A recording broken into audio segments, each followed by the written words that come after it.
Hello all, welcome back. This is Anand Kumar again, and I am currently working as an assistant professor in the Department of Information Technology in SNS College of Technology.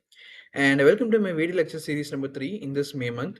In the last class, we have seen about something called as files, file attributes, and what are the file operations.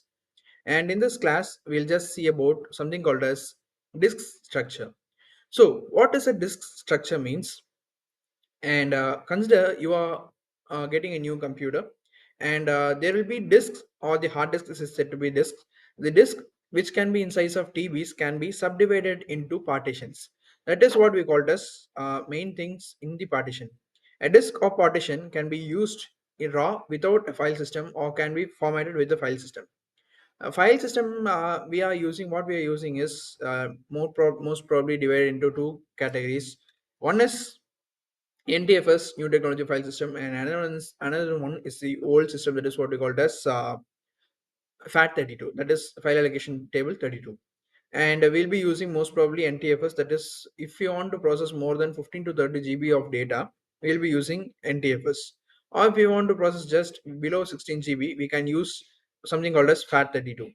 And the partitions of the disk are also called as, or also known as mini disks or slices, and each disk can have at least one partition.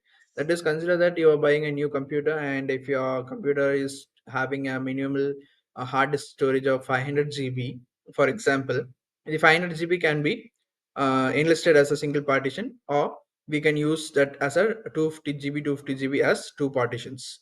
So the partitions can store multiple operating systems, and of course we can use various definitions of various editions of software, something called as Windows 7, Windows 8, or Windows 10, something like that. Or we can just use different kinds of operating system. That is, we can use Linux in one operating system, Linux operating system in one partition, and Windows operating system in another partition.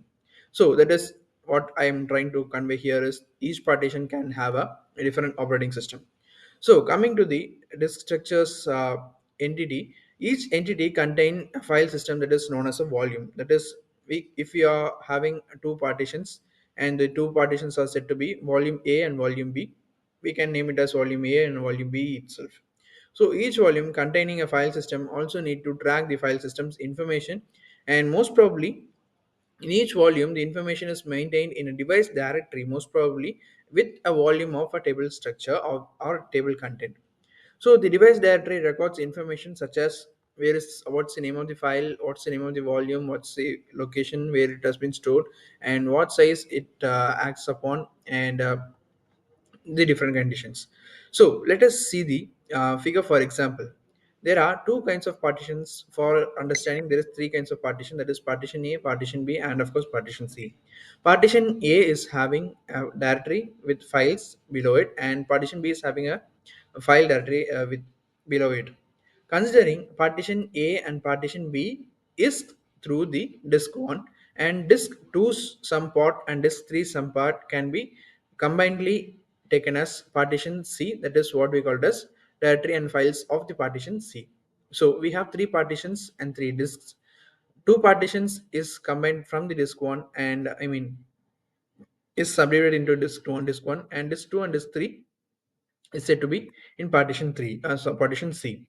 So, and the above figure shown the organizational aspect of the typical file system. As I told you, disk 1 has two partitions. Partition A has a file system and device directory, and partition B has another file system and device directory. And most probably it is also possible to partition to cover more than two disks. And partition C has a file system that is kept in most probably disk 1, 2, and 3. And for our information, disk 2 and 3 are depicted here. So let us come into the directory structure. This is an important topic in the operating system concepts. A directory structure is a collection of nodes containing informations about all the files and that are kept in the disk. Both the directory structure and the file reside on the same disk or in the disk. The backup of these two stored structures are kept on the tapes, and let us see the figures. Suppose if there is a one-to-one direct implementation of the directory to the files such as file 1, 2, 3 to 4 until the file n, it is directly depicted from the D1, that is directory 1, 2, 3, 4 until the n. So operations performed on a directory, that is, it is similar to how an operation that can be performed through a file or on the file. Some of the operations that can be performed in the directories are given below, such as searching for a file. It means through a file. Suppose if there are many files, suppose consider for example if there are 10 files, we can seek through all the files and we can traverse through all the files and we can just identify one file from the 10 files. And next is creating a file. To create a file, an entry is created in the directory. For this, it is necessary to write into the directory. Suppose if you want to delete a file, uh, it needs permission in the first place, and in the next thing it can be removed. And a list a directory, for listing the contents of the directory, it is necessary to read the directory or to read from the directory. And of course, renaming and traversing is the same operations what we have discussed in the files part. So it is necessary to organize the directional logical aspects so that the following are achieved. So what's the main point of organizing the directory? First thing is to achieve the efficiency. It means to load the file very frequently and quickly.